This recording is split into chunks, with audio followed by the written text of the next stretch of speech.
সবাইকে স্বাগত জানাচ্ছি। খুবই গুরুত্বপূর্ণ topic, synthetic fibre production process অথবা সিনথেটিক ফাইবার ম্যানুফ্যাকচারিং প্রসেস। তো সিনথেটিক ফাইবারকে আমরা আরো বিভিন্ন নামে জানি। আমরা এটা ফাইবার গুলাকে অনেক সময় বলি কেমিক্যাল ফাইবার, ম্যানমেড ফাইবার অথবা আর্টিফিশিয়াল ফাইবার।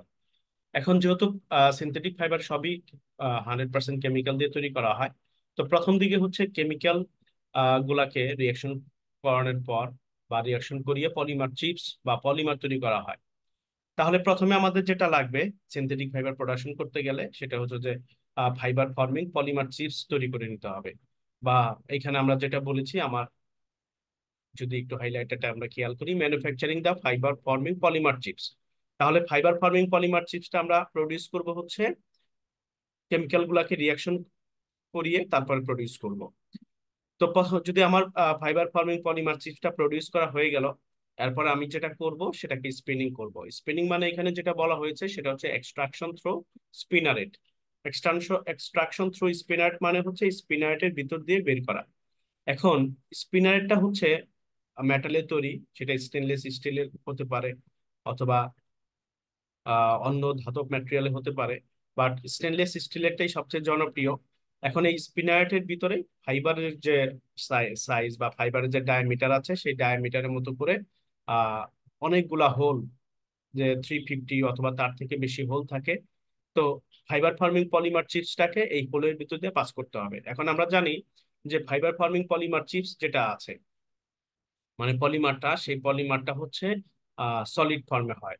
এখন সলিড ফর্মেটটা স্পিনারেটের ভিতর দিয়ে তো ওইভাবে বের হবে না। সেই ক্ষেত্রে আমরা যেটা করব যে এই পলিমারটাকে গলায় নিতে হবে, মেল্ট করে নিতে হবে। এখন মেল্ট করার জন্য তিনটা ওয়ে আছে, বা সরি দুইটা ওয়ে আছে। একটা হচ্ছে আমরা চাইলে সেটাকে হিট দিয়ে গলাতে পারবো।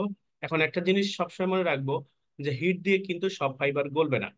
তো সেই ক্ষেত্রে যেসব ফাইবার গুলা হিটের কারণে গলে, যেমন স্পেশালি পলিয়েস্টার ফাইবার, তারপর নাইলন ফাইবার, যেগুলো হিটের কারণে গলে, ওইগুলাকে আমরা আহ মেল্ট স্পিনিং এ যাব। আর যেগুলা হচ্ছে সলভেন্টের মাধ্যমে আমরা গলায় নিতে পারবো বা মেল্ট করে নিতে পারবো, সেগুলাকে আমরা ড্রাই স্পিনিং অথবা ওয়েট স্পিনিং এ যাব। এখন ড্রাই স্পিনিং, ওয়েট স্পিনিং বা মেল্ট স্পিনিং, এটা নিয়ে পরবর্তীতে আমাদের আরো কন্টেন্ট থাকবে। আমরা ওইগুলা পরবর্তীতে আহ, আমি আপলোড করার চেষ্টা করব ইউটিউবে আমার এই চ্যানেলটাতে। তো আশা করছি সবাই সাথেই থাকবো।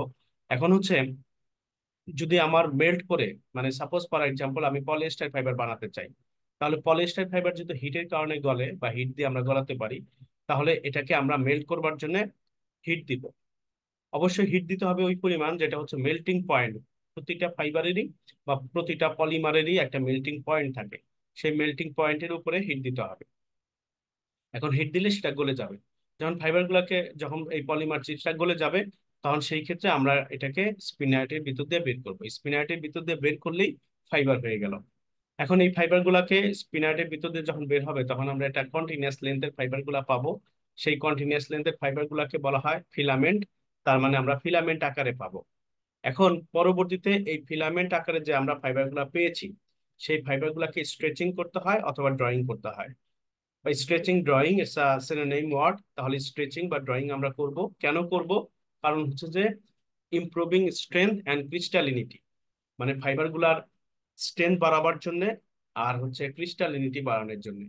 এখন আমরা আমাদের যে গবেষণা বা আমাদের যে রিসার্চ আছে, রিসার্চে দেখা গেছে যে 5 টাইমস যদি আমরা 5 বার ড্রয়িং করি বা 5 বার স্ট্রেচিং করি, তাহলে হচ্ছে ম্যাক্সিমাম পর্যায়ে ম্যাক্সিমাম স্ট্রেংথ আমরা এখানে পাবো বা ম্যাক্সিমাম ক্রিস্টালিনিটি আমরা পাবো। তো তারপরে ড্রয়িং করলে আসলে বা স্ট্রেচিং করলে কোনো লাভ হবে না। তো সেই ক্ষেত্রে আমরা ম্যাক্সিমাম 5 টাইমস, বাট ইন্ডাস্ট্রিতে আমরা 2 টাইমস বা 3 টাইমস পর্যন্ত স্ট্রেচিং বা ড্রয়িং করে থাকি।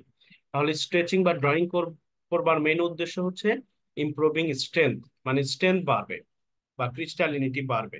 এখানে স্ট্রেংথ কেন বাড়ছে বা ক্রিস্টালিনিটি কেন বাড়ছে, এর পিছনে কারণ হচ্ছে একটু সংক্ষেপে বলি, সেটা হচ্ছে যে ফাইবার গুলো যখন আমরা প্রডিউস করব, তখন এই ফাইবারের ভিতরে পলিমার চেন থাকে। তো এই পলিমার চেন গুলা যখন বেশি আঁকা বাঁকা থাকবে, তখন মাঝখানে হচ্ছে ফাইবারের ভিতরে হচ্ছে ফাঁকা জায়গার পরিমাণ বেশি থাকবে।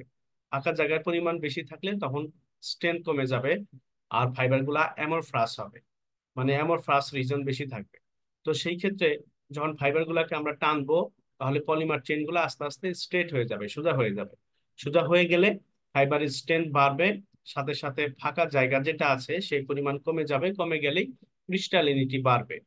তো স্ট্রেচিং বা ড্রয়িং এর মাধ্যমে আসলে বেসিক্যালি আমরা ফাইবারের শক্তিটা বাড়াবো, ফাইবারের শক্তি আগে যা ছিল সে তার থেকে বেশি হবে। দেন আমাদের যেটা করতে হবে টেক্সচারিং বা ক্রিম্পিং। তাহলে স্ট্রেচিং বা ড্রয়িং করবার পর আমরা টেক্সচারিং বা ক্রিম্পিং করব। এখন টেক্সচারিং বা ক্রিম্পিংটা আসলে করব এই কারণে যে ন্যাচারাল ফাইবারের যে প্রপার্টি আছে সেই প্রপার্টিসটা আমরা সিনথেটিক ফাইবারের মধ্যেও ডেভেলপ করতে চাই।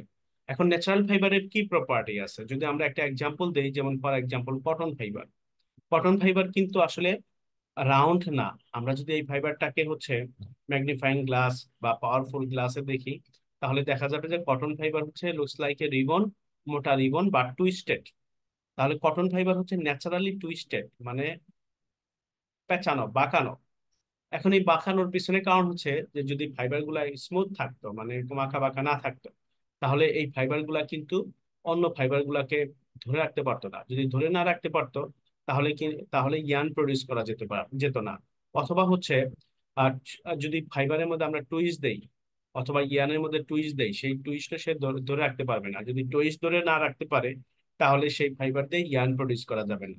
তো সেই ক্ষেত্রে টেক্সচারিং বা ক্রিম্পিং এটা খুব জরুরি।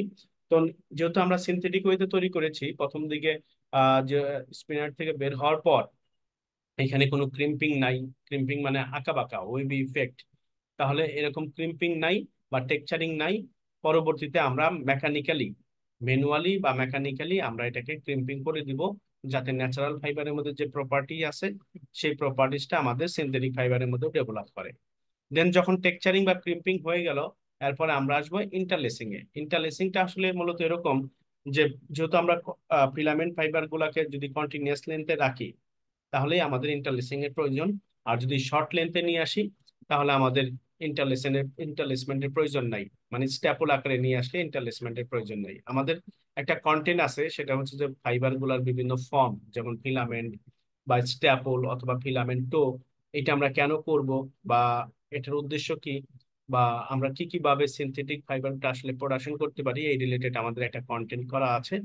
আমরা চাইলে আমাদের ইউটিউবে যে ভিডিওটা আছে সেই ভিডিওটা বা কন্টেন্টটা আমরা দেখে আসতে পারি। তাহলে আমাদের এইখানে মোটামুটি ক্লিয়ার হয়ে যাবে যে কেন আমরা প্রথম ফিলামেন্ট রাখছি, কেন আমরা স্ট্যাপলে কনভার্ট করছি, কেন বা আমরা ফিলামেন্ট টো তৈরি করছি। তো ইন্টারলেসিংটা করবো বেসিক্যালি হচ্ছে আমাদের শুধুমাত্র ফিলামেন্টের ক্ষেত্রে, যখন আমরা ইয়ান গুলাকে ফিলামেন্ট আকারে রাখবো, পরবর্তীতে ওইটা দিয়ে ডাইরেক্টলি আমরা ফ্যাব্রিক বানাবো। ইন্টারলেসিং যেটা করা হয় এখানে ফার্স্ট ব্র্যাকেটের ভিতরে বলা আছে যে applied in state of twist, মানে টুইস্টের রিপ্লেসমেন্ট বা টুইস্টের পরিবর্তে আমরা বেসিক্যালি ইন্টারলেসিং করব। ইন্টারলেসিং মানে হচ্ছে একটা ফাইবার আর একটা ফাইবারের ভিতর দিয়ে চলে যাবে। ভিতর বলতে আবার মাঝখান দিয়ে না, মানে একটা ফাইবার উপরে থাকবে আর একটা ফাইবার নিচে থাকবে, এরকম যে এটা আছে বা এরকম করে দেওয়াটাকে মূলত আমরা ইন্টারলেসিং বলবো।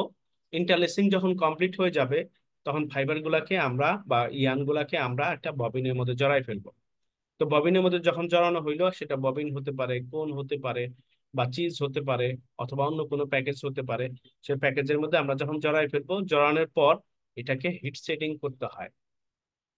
হিট সেটিং হচ্ছে আমাদের ফাইনাল স্টেজ, যেখানে হচ্ছে হিট সেটিং করবার মেইন উদ্দেশ্য হচ্ছে যে ফাইবার গুলাকে ডাইমেনশনালি স্টেবল করা বা ইয়ানটাকে ডাইমেনশনালি স্টেবল করা। ডাইমেনশনালি স্টেবল বলতে আমরা আসলে বোঝাচ্ছি যে এই ফাইবার গুলো আমরা যে শেপে তৈরি করেছি, যেরকম আকার আকৃতি, মানে যেরকম ডায়ামিটার, যেরকম লেন্থ, আমরা চাচ্ছি যে ফ্যাব্রিক বানানোর পর যখন আমরা গার্মেন্টস বানাবো তখন মানুষজন যখন এটা পরবে তখন যেন সেম শেপ, মানে একই শেপেই থাকে। এখন যদি শেপ চেঞ্জ হয়ে যায় তাহলে তো আমার গার্মেন্টস ছোট বড় হয়ে যাবে। তো গার্মেন্ট যদি ছোট হয় বা বড় হয় দুটোই প্রবলেম।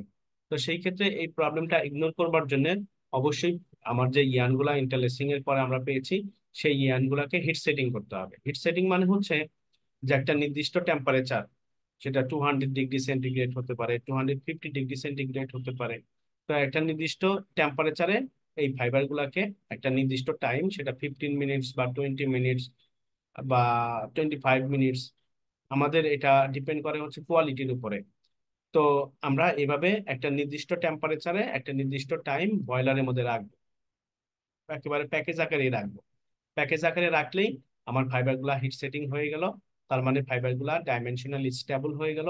ডাইমেনশনালি স্টেবল হলে যেটা হবে যে এই ফাইবারের পরবর্তীতে ডাইমেনশন গুলা বিভিন্ন মেকানিক্যাল অথবা ফিজিক্যাল প্রসেস বা মেকানিক্যাল প্রসেস অথবা টানের কারণে অথবা হচ্ছে অন্য কোনো ওয়েতে এই ফাইবারের ডাইমেনশনের কোনো চেঞ্জ হবে না।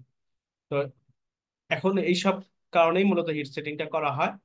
তো এখন বেসিক্যালি এই ছিল আজকে সিনথেটিক ফাইবার ম্যানুফ্যাকচারিং প্রসেস। আমি আবার একটু রিপিট করছি যে প্রথমে ফাইবার ফর্মিং পলিমার চিপস তৈরি করে নিতে হয়।